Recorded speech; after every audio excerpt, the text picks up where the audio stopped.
Today we're going to start another important topic which is related to oral medicine, which is actually fungal infection. So let's start in Bismillahirrahmanirrahim. So basically what are fungal infection we will study here is basically oral candida. Oral candida, which is the most common oral manifestation that the patient come with this actually. Okay, now basically it is the most frequent, and then 40% of the population consists of oral candida. Okay, now basically we have the most species. The most common is albicans, most common is albicans. The second is trapecalis, calabetra, corsi, and prapersillosis.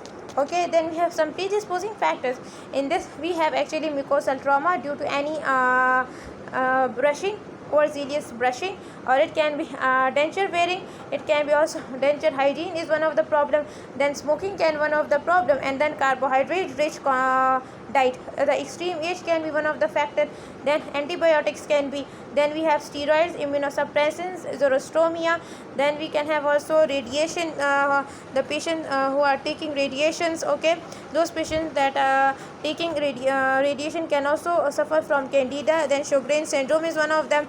Then you have systematic diseases. We all know that in diabetes mellitus we have actually so many problems. So the patient suffers mostly also from the oral manifestations, like candida can also occur. Okay, there is suppressed immune response actually, due to which also this happens. And then there is also decreased action of the saliva, and the amount of saliva is not properly secreted in diabetic patient. Then diabetes insipidus, Addison patient also suffers. Hypothyroidism patient also suffer from candida. Anemia patient also suffer. Leukemia, agranulocytosis, and HIV patient also suffers. Classification, we have the primary, secondary. In primary, then we have actually acute form, in acute and chronic. In acute form we have pseudomembranous erythematous, and chronic form we have hyperplasia. We have actually erythematous and pseudomembranous. Then we have candida associated lesions. You can learn it by MAD. MAD means okay. Then we have actually median rhomboid glossitis. Then we have angular stomatitis, which is very common, and dangerous stomatitis. We will study this both actually. Then we have actually the next we have actually the keratinized lesion that are super infected with candida.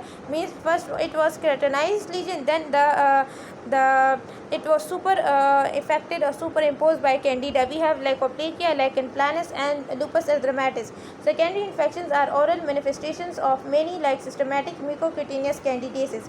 Now moving towards the most important, which actually is basically pseudomembrane candidiasis. Most of the patient suffer from them is basically adult. Okay, basically it is mostly conform in HIV patients. It is due to the immaturity of the immune response actually, and infection is required also during the birth. Okay, adult male develop thrush without cause suspicious of HIV disease. They are saying actually that adult male may develop the thrush, but without the cause of MLF. There is no cause of HIV, but it can be developed without it also. Then we have some clinical features. Patients who are taking antibiotics, immunosuppressants, or steroids suffer from this. The thrush form is a very soft, fibrable, creamy colored plaque. Okay, so remember it is very soft, fibrable, and creamy colored plaque, which can be whipped off, which is very important, whipped off. And we have actually erythematous mucosa. Then we have actually various isolated small plaques, widespread, then confluent plaques. Okay, they are widespread, and then when they are confused, when they are fused, so they form plaques from flakes. Okay, buccal mucosa, dorsal of tongue and palate. It has erythematous patch on the dorsal of tongue and palate also patient has. Then most common in HIV patients or antibiotic patients. Some examples we have also acute atrophic candidiasis. The patient who are suffer from acute atrophic candidiasis, which is also too pseudomembranous.